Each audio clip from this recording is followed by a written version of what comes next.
ጤና ይስጥልን የተከበራችሁና የተወደዳችሁ የኢትዮ ፍሮንት የቻናላችን ተከታታዮች፣ እንግዲህ ዛሬ ኢትዮ ፍሮንት እንደከዚህ ቀደሙ በተለመደው የዜና አቀራረብ ሳይሆን በማብራሪያ አይነት አቀራረብ መተናል። ይህንን የመረጥንበት ጉዳይ እንግዲህ ከሰሞኑ መነጋገሪያ የሆነው የኢፌድሪ ጠቅላይ ሚኒስትር የአፍሪካ ቀንድ አማካሪ ጌታቸው ረዳ አልጀዚራ ሄድ ቱ ሄድ ፕሮግራም ላይ ከመሃዲ ሐሰን ጋር ያደረገው ቃለ መጠይቅ ቆይታ በጣም መነጋገሪያ ሆኖ ነበር። እርግጥ መነጋገሪያ የሆነው ያቺ ተቆርጣ የወጣችው የ2 ደቂቃ ምልልስ ነበረች። እንግዲህ አሁን አልጀዚራ ሙሉ ቃለ መጠይቁን አውጥቶታል ከጥቂት ደቂቃዎች በፊት። አሁንም በዚህ በአቀራረብ ልንመጣ የፈለግነው ይህን መረጃ እንደው ፈጠን ብለን ዋና ዋና ነጥቦቹን የተወሰኑትን ልናደርሳችሁ ስለፈለግን ነው። እንግዲህ በዚህ መጠይቅ ላይ ያሉትን ዋና ዋና ነጥቦች ስለ ነበረው አጠቃላይ ድባብ የምናነሳላችሁ ይሆናል። እስከዛው እንግዲህ የቻናላችንን ሰብስክራይብ፣ ላይክ፣ ሼር እያደረጋችሁ አብራችሁን እንድትቆዩ እንጠይቃችኋለን ማለት ነው። እንግዲህ የቻናላችን የኢትዮ ፍሮንት ተከታታዮች ጌታቸው ረዳ ከመሃዲ ሐሰን ጋር ያደረገው ቆይታ 49 ደቂቃ አካባቢ ነው። እንግዲህ ይህ ቆይታ እንግዲህ ጌታቸው ረዳ ከመሃዲ ሐሰን ጋር ብቻ ያደረገው ቆይታ አይደለም። ከ3 ተጋባዥ ስለ ኢትዮጵያ ጉዳይ የሚያውቁ 3 ተጋባዥ እንግዶችም ነበሩ። የአዲስ ስታንዳርዷ ጸዳለ ለማ የአዲስ ስታንዳርድ አዘጋጅ ነች። እሷም ተጋባዥ ጠያቂ ሆና ተገኝታለች። ብስራት ለሜሳ የሚባል ኢትዮጵያዊ ምሁር እንደዚሁ ነበረ። እንዲሁም ፕሮፌሰር ትሮንቮል ብዙዎቻችን በሰሜኑ ጦርነት ወቅት ከህወሓት ወገን ሆኖ ሪፖርት ያቀርባል ተብሎ ብዙ ጊዜ የምናስታውሰው ሰው ነው። እሱም እንደዚሁ ከ3ቱ ጠያቂዎች ውስጥ አንዱ ሆኖ ነበር እንግዲህ የተጋበዘው።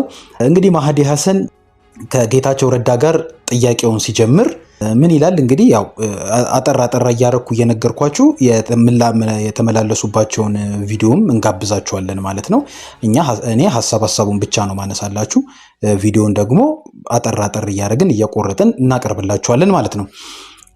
እንግዲህ መሃዲ ሐሰን በመጀመሪያ ያነሳው ጉዳይ አቶ ጌታቸው አለውና ጠቅላይ ሚኒስትር አብይ አህመድ እጅግ አወዛጋቢው ጠቅላይ ሚኒስትር ነው።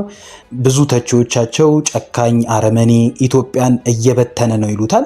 አንተ አለቃህ ላይ ስለሚነሳው ስለዚህ አስተያየት ምን ትላለህ አይነት ይዘት ያለው ጥያቄን ያነሳለት ጌታቸው ረዳ እንግዲህ ይህንን እሱ የሚለው እንደነበረ፣ ነገር ግን ከፕሪቶሪያው የሰላም ስምምነት በኋላ መቀራረቦች መፈጠር ስላለባቸው አብሮ መሰራትም ስላለበት እንዲህ አይነት ነገሮች አሁን ተገቢ አይደሉም የሚል አይነት መንፈስ ያለው እንግዲህ ቃል በቃል ሳይሆን መንፈሱን ነው የምተረጉምላችሁ። በዚህ ጉዳይ ላይ ያደረጉትን መልልስ እስቲ በመጀመሪያ ሰምተን እንመለስ። His critics say he's a tyrant, he's a grifter, he's dismembering Ethiopia. What's your response to people who make those criticisms of your boss? Some, if not most of the things I have said all along the last few years. So after having signed the Pretoria Agreement and submitting ourselves to the Constitution, because we have to put an end to the war, and after having served as interim president of Tigray for 2 years, we have come to a point where we have to work closely with the Prime Minister, whatever our political differences. እንግዲህ ከዚህ በኋላ የተነሳው በሰሞኑ የወጣችው የ2 ደቂቃ አብይ ጄኖሳይደር ነው ወይስ አይደለም፣ የዘር ጭፍጨፋ አድርጓል ወይስ አላደረገም የሚባለው ግብ ነው። ይሄን ከሰሞኑ በእኛም ቻናል ላይ ስለተከታተላችሁት ብዙም ለሰዓት ሲባል እዚህ ጋር እንሄድበትም። ከዚህ ጋር ግን በተያያዘ ቀጥሎ ያነሳው ነበረ። እንግዲህ ጌታቸውን ሲጠይቀው አብይ ከዚህ በፊት በድሮን ሊገድለኝ ይፈልግ ነበር ብለሃል፣ እንደውም ሊገድለኝ ሞክሯልም ብለሃል። እሱም ብቻ ሳይሆን እህትን እንዳገታት ተናግረሃል። እህትን እንዳገታት እነዛን ነገሮች እንደሞከረ ተናግረሃል። እዚህ ጋር ያነሳለት እንደው ሰዋዊ የሚመስለው ጥያቄ ምንድነው? አሁን እህትህ ከአብይ ጋር ስታይህ ምን ይሰማታል አይነት መንፈስ ያለው ጥያቄ ጠይቆት ነበርና ጌታቸው ያው ከዚህ ጋር በተያያዘ ጠቅለል አድርጎ የመለሰው ያው ያለፉት መከራዎች እንዳይመለሱ ለማድረግ ነው እና የእህቱን ስሜት እንደማይጋራ ሳይሆን ያለፉትን ጉዳዮች ተመልሰው እንዳይመጡ በሚል ይሄን እያደረገ እንደሆነ አይነት መንፈስ ያለው ምላሽ መልሶለታል ማለት ነው። According to you, Abiy's forces even tried to assassinate you via drone strike and they abducted and detained your sister. How does your sister feel about you working with the people who abducted her? Must make for an awkward family dinner. My sister would feel the pain of having to go through the kinds of problems she had to face. But I think it would be fair to say that my sister is going to feel relieved that the kinds of sufferings she had to go through, people would not have to go through anymore. ከዛ ውጪ ደግሞ ሌላም ያነሳለት ጥያቄ መህዲ ሐሰን አሁን አንተ ከስልጣን ከትግራይ ከመጣህ በኋላ 231 የህወሓት አባላት በህገወጥ የሰዎች ዝውውር በህገወጥ የወርቅ ዝውውር ተሳትፈዋል ብለሃል። አንተ እዚህ ውስጥ እንደሌለህ በምን ልናምንህ እንችላለን ሲለው እንግዲህ እዚህ ጋር ያው የሚገራርሙ ምልልሶች ነበራቸው። አንተ እንደሌለበት በምን እናውቃለን ሲለው ጌታቸው ደግሞ እኔ የለውበትም አይነት ምላሽ ሰጥቶታል። እና በወቅቱ ያንን ለምን እንዳልተናገረ ይሄንን የተናገረው አዲስ አበባ መጥቶ ስለተናገረው እንዴት ልናምንህ እንችላለን አይነት ጥያቄ ነበር የጠየቀው። ጌታቸው ረዳ ደግሞ ይሄን በወቅቱ መናገር ያላስፈለገው ዋነኛ ቅድሚያ የምንሰጠው ለትግራይ ህዝብ ደህንነት ሲባል በህወሓቶች ይሄ በጓዶቹ መካከል ያለውን ልዩነት ለመፍታት በማሰብ ነው ሲለው እዚህ ጋር መህዲ ሐሰን መሰረታዊ ጥያቄ አንስቶለታል። ምንድነው ያለው? ህገወጥ የሰዎች ዝውውር ማለት እኮ ህገወጥ የሰዎች ዝውውር ማለት በግለሰቦች መካከል ያለ ልዩነትን የመፍታትና ወይም የልዩነት ጉዳይ አይደለም። ህገወጥ የሰዎች ዝውውር ማለት ሜጀር የሆነ ወንጀል ነው። እንዴት ይህንን ነገር ልትደብቀው ችለህ አሁን እንደዛ ታደርጋለህ አይነት ምላሽ ግብ ነበረው። እስቲ ይህንንም ደግሞ እንደዚሁ ሰምተን እንመለስ። I didn't reveal it because we believed in the TPLF that maintaining a modicum of unity was far more important than addressing our internal problems. And that, I mean, human trafficking is not an internal problem, it's a major crime. When I first decided to bring those not just accusations but also evidence to light, well, my responsibility was to make sure the people who were in the business of adjudicating these cases were informed. And it's not like I can go door to door and prosecute myself. But you exposed 231 people. But I did the exposing way ahead of my being ousted as interim president. ሌላ መህዲ ሐሰን ለጌታቸው በዚሁ በለንደኑ የሄድ ቱ ሄድ የአልጀዚራው ፕሮግራም መድረክ ላይ ያነሳለት ምንድነው? በፕሪቶሪያው ስምምነት መሰረት ወንጀለኞች መጠየቅ እንዳለባቸው በተለይ በሰዎች ግድያ በመሳሰሉት በዘር ማጥፋት ሰዎችን በማፈናቀል የተከሰሱ ወይም የተጠረጠሩ ሰዎች መጠየቅ እንዳለባቸው ያዛል። እስካሁን ግን አንድም የሆነ ተጠያቂ የሆነ ሰው የለም። ምንድነው ተጠያቂ የሆነ ወንጀለኛ የለም።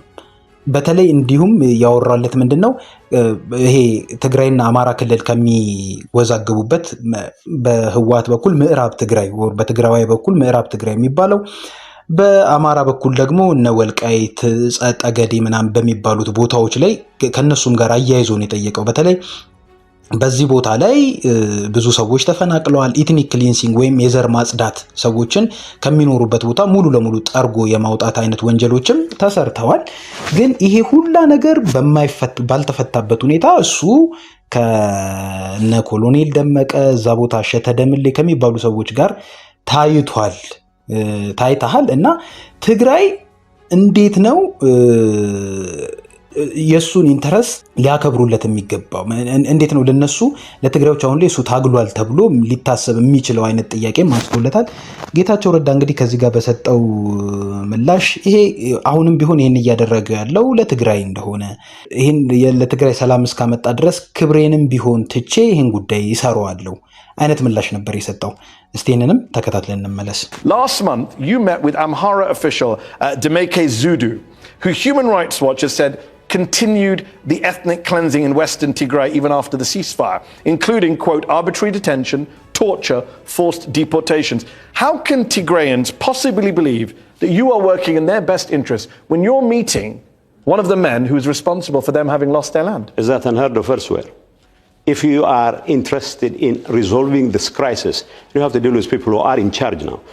I believe the federal government needs to dismantle any Amhara administration in occupied areas in Western Tigray and other parts of Tigray that are still occupied by the Amhara. And if I have to make sure that the people have their opportunity to come back home, you have to work with the federal government and work with people. This is the problem, Getachew. You seem to change your tune. You have to change your tune. No, I have to swallow my pride. በሌላ ደግሞ እንደዚሁ ያነሳለት ጉዳይ መህዲ ሐሰን ብዙ ትግራዋዮች አንተ ታጠቁ ብልሃቸው ታጥቀው በጦርነት አልቀዋል፣ ተጎርተዋል፣ የአካል ጉዳተኛ ሆነዋል።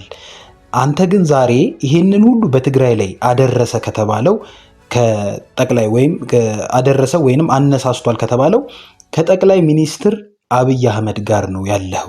ዛሬ አንተ ከጠቅላይ ሚኒስትሩ ጋር ሆነህ እንዴት ትግራዮች አንተ የነሱን ጥቅም ያስከብርልናል ብለው ያስባሉ?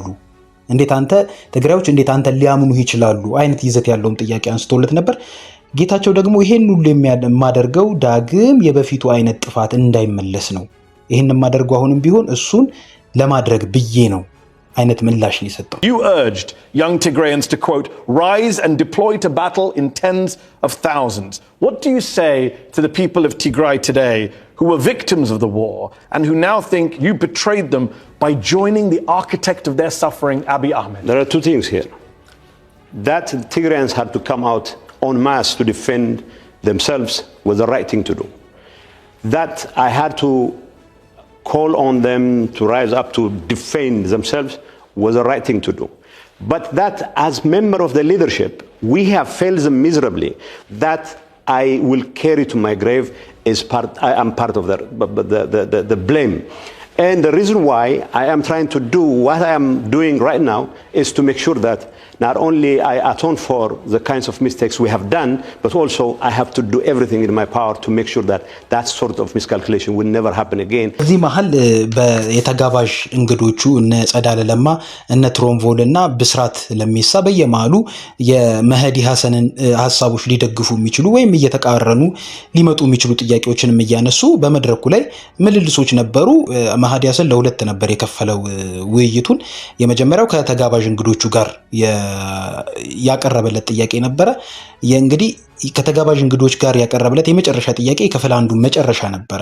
ከተጋባዥ እንግዶች ጋር በተያያዘ ጋር አንድ ላይ ሆኖ ያቀረበለት የመጨረሻው ጥያቄ ምንድነው የሚለው አጠቃላይ ከኢትዮ ኤርትራ አሁናዊ ሁኔታ ጋር በተያያዘ ነውና መህዲ ሐሰን እዚህ ጋር አንድ ጥያቄ አንስቶ ነበር። ምንድነው ያለው?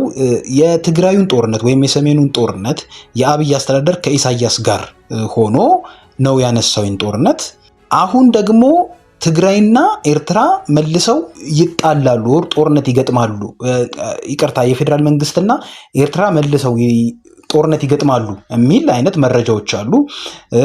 ብዙ የፌደራል መንግስት እንዲሁም የኤርትራ መሳሪያዎች በድንበር አካባቢ እየሰፈሩ ነው።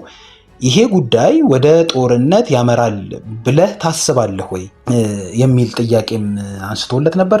እዚህ ጋር ብዙ ከተከራከሩ በኋላ ያው ጌታቸው የፌደራል መንግስቱ ኢትዮጵያ የባህር አክሰስ እንዲኖራት መጠየቅ ወደ ሌላ ነገር ይወስዳል ብዬ አላስብም ሲለው የኢትዮጵያ መንግስት ኢትዮጵያን ከ30 ዓመት በፊት የተሰራን ስህተት እመልሳለሁ፣ ኢትዮጵያን የቀይ ባህር ባለቤት ወይም የባህር በር ባለቤት አደርጋታለሁ ብሎ እንቅስቃሴ መጀመሩ ወደ ጦርነት አያመራትም ብለህ ነው ወይ የምታስበው ብሎ ጌታቸውን ሲያፋጠው ጌታቸው እርግጠኛ ሆኜ ልናገር የምችለው ነገር በቅርብ ጊዜ ይሄ ጦርነት ሊሆን እንደማይችል ነው ብሎ መልሶለታል።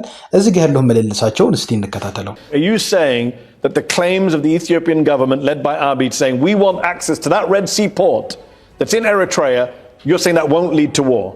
No. What I'm saying is I don't expect that to lead to war, at least not in the foreseeable future, as far as I'm concerned. ሌላ በክፍል አንድ የመጨረሻው የተነሳው ጥያቄ ምንድነው? ትላንት በነበረው ዝግጅታችንም እኛም አንስተንላችሁ ነበረ። አብይ የ2019ን ማለትም በኢትዮጵያን አቆጣጠር 2012 ጥቅምት አካባቢ የዓለም የሰላም ኖቤል ሽልማት ያገኘው ከኤርትራ ጋር ባደረገው እርቅ ማለትም ጦርነቱን ከ20 ዓመት ላይ የዘለቀውን ጦርነት ወይም አለመግባባቶችን ስለፈታ ነው። አሁን ኢትዮጵያና ኤርትራ ተመልሰው ወደ ጦርነት ቢገቡ አብይ አህመድ የኖቤል የሰላም ሽልማቱን መመለስ አለበት ብለህ ታስባለህ ወይ ሲለው ሊሆን ይችላል አይነት ያው ፈገግ የሚያደርግ አይነት ምላሽ ነበር የሰጠው። ይሄንንም እስቲ እንከታተለው። If war does break out with Eritrea, should Abiy give his Nobel Peace Prize back? Well, he could. Okay. I'm not sure. እንግዲህ የኢትዮ ፍሮንት ቻናል ተከታታዮቻችን የአልጀዚራ በሄድ ቱ ሄድ መህዲ ሀሰን ከጌታቸው ረዳ ጋር ያደረገው የመጀመሪያው ክፍል ቃለ ምልልስ ይሄ ነበረ። መረጃውን ቶሎ እናድርሳችሁ ብለን ነው። አብራችሁን ስለቆያችሁ እናመሰግናለን። ቻናላችንን ሰብስክራይብ አድርጉልን። መልካም ቆይታ